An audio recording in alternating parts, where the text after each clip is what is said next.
Election commission ने press release दी PIB 8:34 पे polling वाले दिन और कहा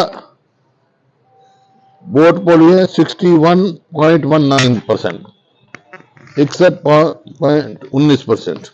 ठीक है, हो गया।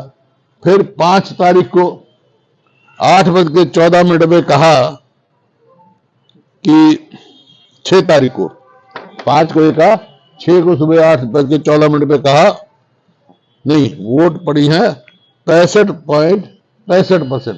5 तारीख को 11:15 बजे। हाँ, 11:15 बजे। ओ यार 8 बजे सुबह उन्होंने रिलीज की ना, जो डीडी न्यूज में की, ये बता रहा हूँ, 65.65%। और काउंटिंग होनी थी 8 को, तो 7 को 8:45 बजे 8:40 पे PM October 7 day before counting day वो परसेंटेज पहुंच गई 67.9%। ऐसा क्या भाई, मशीनों में कोई घुस गया है जो अपने आप ही वोट बढ़ती रही? तो ये शक की निशान है। इसी वास्ते जब हम इलेक्शन कमीशन से मिले थे फौरन इलेक्शन के बाद, तो आपको ऑन रिकॉर्ड होगा, जो कि आपको प्रेस वाले भी होंगे, मैंने यही डिमांड करी थी जो राव नरेंद्र सिंह का। वो कह रहे जी क्या इसका समाधान क्या है?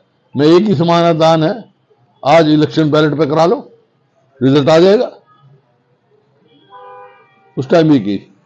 तो ये है जिस परिस्थिति कि भाई एग्जिट पोल लगा लो, सर्वे लगा लो, हर चीज ये बता रही है। आप सारी स्टेटों का देख रहे हो आप, चलो सर्वे में तो थोड़ा बहुत अंतर आ जाता है, लेकिन exit poll by and large वही रिजल्ट आता है, इतना डिफरेंस है।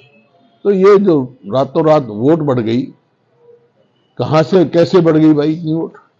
कितनी वोट बढ़ी होंगी मेरे ख्याल में? 6.71। हाँ 60, मतलब 15 लाख वोट बता रहा हूं। नहीं, पोलिंग वाले जो पहले, उसके बाद 13.73 लाख वोट पोल्ड आफ्टर, मतलब उस दिन 7 बजे तक पोलिंग होती है पोलिंग वाले दिन। इसका उसके बाद जो है 13.73 लाख और वोट पोल हुई। तो कहां से आ गई भाई? 8 तारीख को गिनती है, 7 को 9 बजे आप इतनी वोट बता रहे हो। इसी प्रकार से जो इनको चाहिए था उस टाइम कि असेंबली वाइज बताएं कितनी वोट आई हैं, वो नहीं बताई गई, परसेंटेज बताते रहे।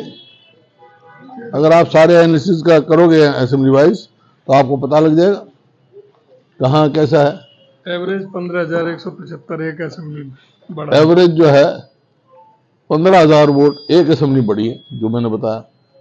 एवरेज वोट तो कुल बराबर की हमारी हैं, 39.3 पॉइंट हमने कितनी है उनकी 9 है, मतलब 0.5 या 6 का परसेंट का ही अंतर है वोटों का। तो सीट तो उनकी 45 और हमारी 37।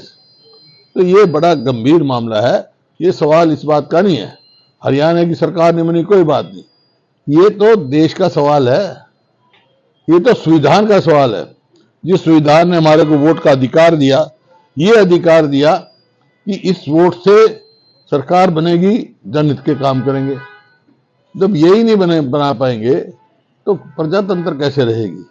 संविधान कैसे बचेगा? डॉक्टर अंबेडकर के चेयरमैन के उसमें बना जो संविधान, और इस बात का मेरे को गर्व है, मेरे स्वर्गीय पिताजी की उस संविधान पे दस्तखत है, वो भी संविधान सभा के मेंबर थे। तो ये जो राहुल जी ने जो मुद्दा उठाया है, ये बहुत ही एक व्यक्ति के लिए या उसके किसी के खिलाफ हक की बात नहीं है, ये प्रजातंत्र के हित में है। ये प्रजातंत्र, और प्रजातंत्र का चाहते आप तीसरी स्तंभ हो, आपकी भी जिम्मेवारी बनती है कि प्रजातंत्र से छेड़छाड़ ना हो, संविधान से छेड़छाड़ ना हो। जब भी हमारा कितनी कुर्बानियों से देश आजाद हुआ है, कितने कुर्बानियों से। आज पता है स्वतंत्रता सेनानी, मैं भी स्वतंत्रता सेनानी परिवार से हूँ, राहुल जी भी हैं, और त्याग किया है प्रदेश के लिए, ये सबको पता है। बहुत सारे नाम तो पता है, बहुत सारे लाखों ऐसे आदमी भी हैं जिनका नाम और गांव नहीं पता, उन्होंने देश के लिए अपनी कुर्बानियां की हैं। तो छोटी कुर्बानियों से नहीं देश आजाद हुआ, छोटी कुर्बानियों से नहीं संविधान बना। तो इस संविधान को रखने के लिए जो भी पार्टी कार्यक्रम बनाएगी, हम पार्टी का पूरी उससे